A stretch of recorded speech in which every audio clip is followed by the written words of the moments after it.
You guys, this iced chai with oat milk is my favorite. Welcome back to my channel, you guys. My name is Sasha, if it's your first time here, also known as Healing Honey. And today, you guys, let's talk about being sober in a drunk world, okay? Sobriety in a crazy, dark world that seems like they are high or drunk out here. Like, it's a crazy world that we find ourselves in, you guys, and it's so crazy that if somebody talks about being sober, they're looked at crazy. They're looked down on, like, well, why would you be sober? Like, come on, let's party, let's have a good time, like, let's turn up, like, let's get drunk, high, take some pills, all this bullshit, you guys. And so I just want to open up to you guys about like what it's been like what is the benefits of living a sober lifestyle. You know, not so bad, but you're not going to see this on TV. You're not going to like see this out in the world, because it's more of like a spiritual journey, which you guys know I love talking about, like spirituality, things like that. And so I feel like it's important and it's so needed in this time, so necessary, because we're just shown the opposite constantly. So this is a new perspective. I've been sober from weed and I don't drink alcohol. I've been celibate for almost 2 years and just have had a whole lifestyle switch, you know, and there's so many positives to it. You know, one of the positives, and when I talk about being sober, it just means like not indulging in the vices of this world.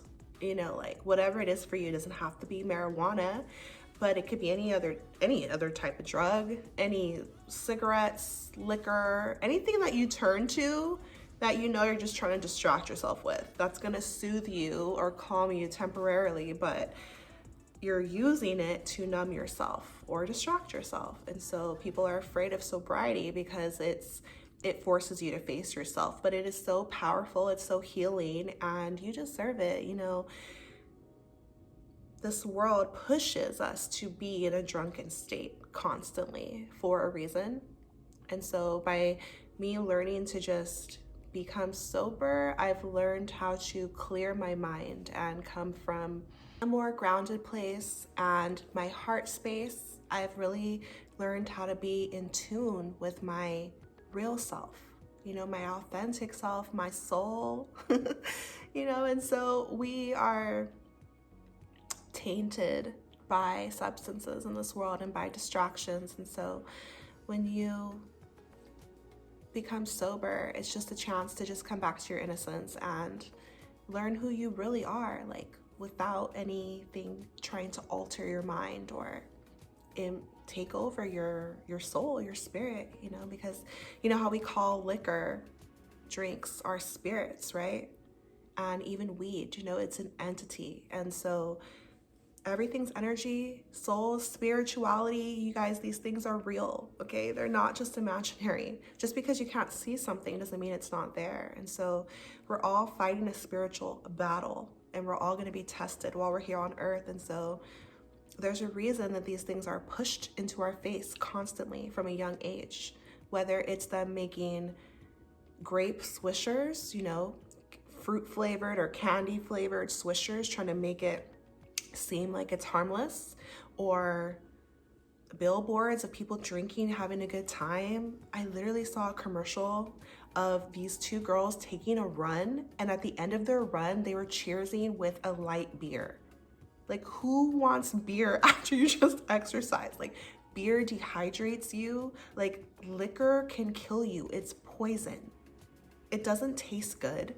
And so there are reasons that we turn to these things. And more than that, they're pushed into our face. Cigarettes, like, they kill you, you know? And so being sober means you have a chance to be present with yourself and clear your mind. And you guys, peace of mind is worth $1 million.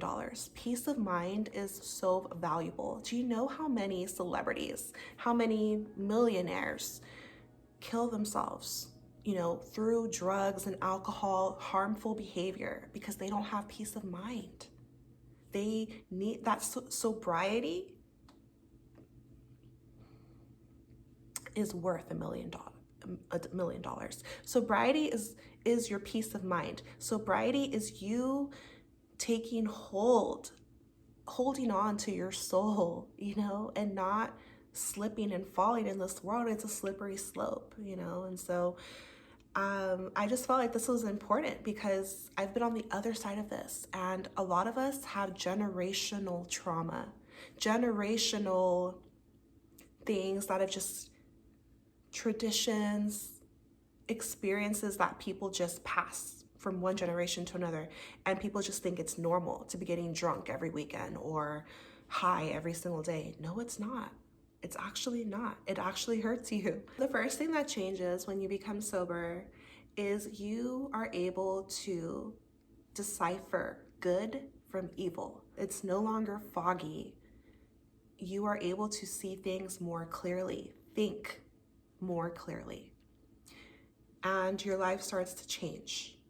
Okay, and so you start to look at your relationships, you start to look at your family ties, your friendships, your job, your money, your health, everything in your life with a clear mind. And you decide what's important to you versus what's hurting you, what's harming you, what you were just used to versus what's going to really serve you. It's very hard to do this if you are being intoxicated or recovering from being intoxicated, because let's say you get drunk, the next day you're recovering from that, and you do it again, in a few days. It's like a toxic cycle. And the same thing with weed, or something else. When you are living a sober lifestyle, you have a chance to see yourself clearly and make choices from a grounded place, a more healthy place, you guys. It's kind of crazy that I have to make this video. I don't have to make this video. I just wanted to. I wanted to give my perspective now for myself and to help somebody else out there to know how powerful sobriety is and why it's so important and valuable in our life. What I've really learned, you guys, is that substances, no matter what it is, are a quick fix. They make you feel better just for a little while. You can forget your problems, and it numbs your feelings, suppresses your feelings. But what's the real problem? Nothing gets solved that way, and your problems do not just magically go away. It's just that we're now adding to the problems, And a lot of times the problems are just our feelings about things. People don't want to feel uncomfortable, myself included. Throughout my spiritual journeys, growing, there are times where you see parts of yourself, face parts of yourself that feel uncomfortable, that feel icky, your shadow self, your demons come out, and so a lot of people are unwilling to do that. They feel afraid, and they feel like, oh, well, let me just pretend, let me just cope this way by using fill in the blank, whatever it is for you. Oh, we're just having a good time. Oh, we're just having fun. But there are reasons why you reach for those substances. And so I feel like when you're sober, you get to the root of those reasons, and there's always healing, there's always love, and you get to have compassion for yourself and real self-love. Because real self-love is loving all the parts of yourself, not just the good parts, all of it. And you get to see what you've been carrying with you, what you've been trying to deal with. It comes rising to the surface when you're sober, but it doesn't when you're using a substance to numb yourself. And so when we talk about real healing and from the inside out, it means being real with yourself and facing yourself. And yeah, so that's the power of being sober, is getting to the root issue and learning how to feel happy naturally. And it's the real you. It's authentic to you, and it's more lasting. It doesn't mean that you're never gonna have a bad mood or feel down. You will.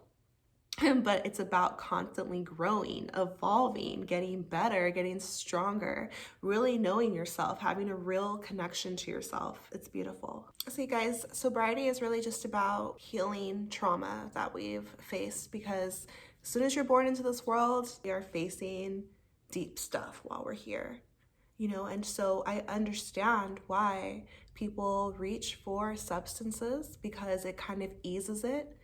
It eases like our pain throughout life, our grief, whatever it is we've gone through, because we go through tough things, you guys. And until somebody makes the choice to heal, like, we just pass this pain from generation to generation to generation.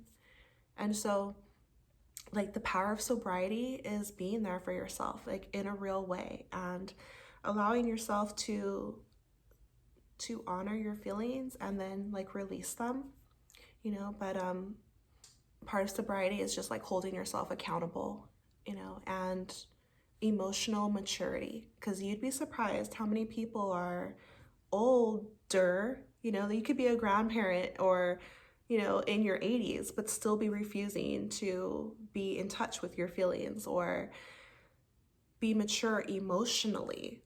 Like, people can go their whole lives trying to numb themselves from pain because they feel afraid. But the thing about fear is, like, when we face it, it loses its control over us. So if you can't go a weekend without drinking, or if you are addicted to something in your life, ask yourself, what is it that you're afraid of if you stop doing it? Like, what feeling will surface? And then just allowing it to, and so it's not so bad. It loses its power over you. You face your fear, and so you grow this way, and you heal yourself this way. And so sobriety, it's possible, but it's powerful. Sobriety. So I just wanted to make this video, you guys, because I feel like the world that we're living in is constantly pressuring us to make horrible decisions for our lives that ultimately will kill us. And so they're going to bring even more pain and suffering. It's like we reach for a substance so that we can ease the pain, but all it really does is bring more pain into our lives, cause chaos around us, hurt us physically, emotionally, mentally, hurt other people. We teach these bad habits to the kids, and it's like, we can't just keep blaming everyone else besides ourselves. Like, we have to take a look in the mirror and be like, take ownership of our lives, and create a new, better, healthier world personally, and then it'll reflect on the outside. So instead of like getting drunk every weekend, what's another way you could have fun that doesn't kill you, hurt you, set a horrible example? And let me know your thoughts on this video, you guys. Like, I don't mean to sound harsh or like cold or anything like that, but I just feel like we've gotten too comfortable as a society doing things that ultimately hurt us and are hurting the youth. There are horrible things that happen in this world, and I guarantee you at home, people are not sober. People are not talking about their feelings. The kids are hurting, adults are hurting, and one of the first steps to healing is being sober. Sober mind. It's worth more than $1 million. Peace of mind. There's so much beauty in this world, so much happiness to be experienced. You're not going to get to the happiness by something that's toxic. Anyways, you guys, being sober in a drunk world. Do not be fooled. We are being attacked spiritually, so you have to be strong. You have to know who you are, and you have to develop morals for yourself and hold to them to live a healthy life, a happy life, peaceful life, prosperous life, and feel good inside. Okay, so that's it for today's video, you guys. I love you so much. I'm sending you love and power and healing on your journey, and I'll see you in my next video. Don't forget to subscribe if you enjoy talking about spirituality and healing and love, relationships, things like that. See you in my next video. Bye.